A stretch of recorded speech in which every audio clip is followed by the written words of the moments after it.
си во Скопје како член на КИЛ. Дали се осеќаш поспремен за разлика од минатата сезона кога беше овде со Хамбург?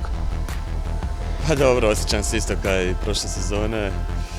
Dolazimo sa istim ciljem da pokažemo jedan pravi rukomet, da naravno očekujem pobjedu, ali što se tiče Hamburga i Kiela, mislim da je to, oba kluba su velika, iako za Kiel govore da, znači da je to institucija u rukometnom svijetu.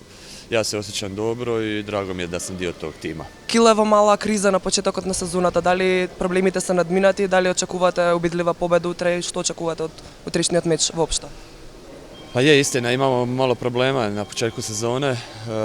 Izgubili smo već 2 utakmice u prvenstvu, izgubili smo 1 utakmicu u Zagrebu u Ligi prvaka, tako da nije sve bajno, ali mislim da očekujem jednu tešku utakmicu. Znamo da Metalurg igra odličan rukomet, čvrst i agresivno u obrani, pametno u napadu, znači do gola nema nikakvog srljanja, pogotovo što će biti puna dvorana, što za nas treba biti jedan dodatan motiv. Ja očekujem pobjedu, naravno, ne bi bio sportaš da ne očekujem pobjedu, tako da vidjet ćemo kako će ispasti sutra. Добро, и самиот спомна, значи веќе имаш играно во Скопје, знаеш дека салата е секогаш распродадена и полна, каква атмосфера очекуваш и дали мислиш дека тоа ќе ви биде пречка во утричниот меч?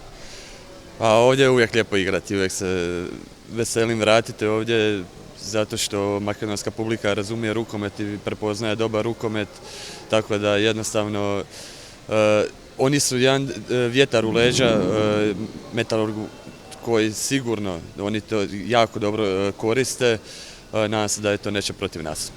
Фала ти многу, среќно утре и нека победе подобриот. Hvala vam.